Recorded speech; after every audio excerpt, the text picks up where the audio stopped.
hospitales en una misma ciudad, el costo varía. Entonces es meternos en un problema que hemos estado trabajando bastante en este asunto de costos, pero realmente dimos un paso adelante. La 59 legislatura, estamos terminando la 60 de la Comisión de Salud, salió publicado que ya nos consideran el asma como problema de salud pública. Hicimos otra iniciativa justamente para el uso de los antígenos exclusivamente por médicos certificados en nuestro país. Entró la iniciativa, pero no ha salido emitido el resultado durante toda esta 60.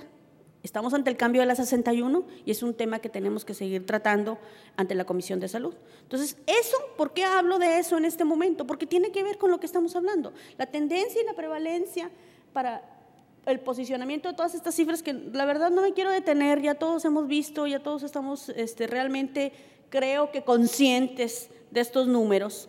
Lo que sí quiero es el que transmitamos en todos los lugares en donde estemos y tengamos acceso. Nosotros tenemos, pues yo lo debo de decir, y realmente un privilegio de poder accesar a la Facultad de Medicina gracias a la visión del doctor Canseco. Alergia se lleva en el 6º año de la carrera de Medicina, tenemos programa de pregrado y posgrado. A los estudiantes de Medicina, antes de salir al servicio social, en el 6º año, en lo particular, a mí me gusta darles el tema de asma, 2 clases de 19, puedo hablar de esto con ellos porque van al servicio social y les dan lo que les dice el representante o les dan lo que tiene la secretaría. Entonces, desde ahí es hacer conciencia que a lo mejor no nos va a tocar a nosotros, va a ser a la vuelta de 20 o 30 años o en otras generaciones futuras, el que realmente en nuestro país, en las facultades de medicina, se hable de las enfermedades alérgicas y de la educación, el cómo podemos combatirlo.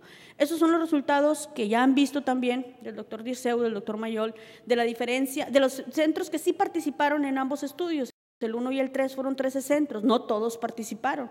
Y de los de México, pues ustedes saben perfectamente que de aquel solo centro que participó en Cuernavaca, en la fase 3 participamos 17, de los cuales realmente terminamos 10. Los otros 7 centros no terminaron, no se contabilizaron.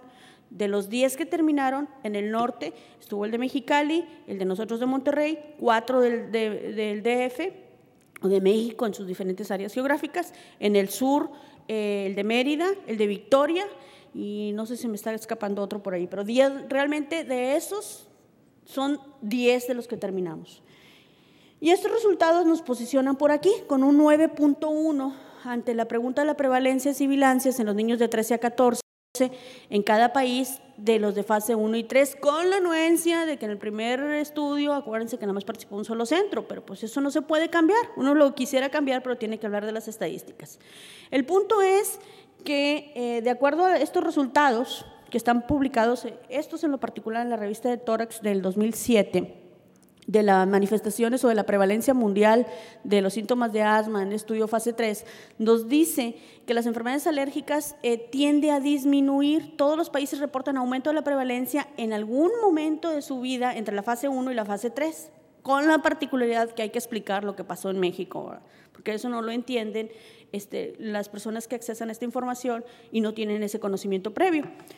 Ahora bien, la hipótesis que trataban de explicar este fenómeno habla de otros factores de riesgo asociados a los nutricionales, demográficos, el estilo de vida, la pérdida o la ausencia de factores protectores. Hay otros estudios multicéntricos que también son de considerar, como este estudio de Manchester en Alemania, donde habla de medidas de prevención desde el embarazo y los 3 primeros años, y hablan de que pudieron realmente disminuir las sibilancias y la resistencia de la vía aérea. Sin embargo, aquí la sensibilización fue más alta en el grupo control. Hay otros estudios que los invito a que los revisen. En el Clinical Allergy desde el 88, posteriormente este mismo estudio se hizo 10 años después sobre la correlación con los alérgenos intramuros que están relacionados con el inicio de asma en una niñez más temprana, cuando hay una mayor exposición, y a pesar de ello la prevalencia ha aumentado, a pesar de que disminuyamos la exposición a alérgenos. Entonces, no nada más habla de evitar o no la presencia de los alérgenos. Realmente todo conduce a lo mismo, a la educación. Ya hablamos, esto no se puede ver como un solo ángulo, tiene muchas aristas, es multifactorial.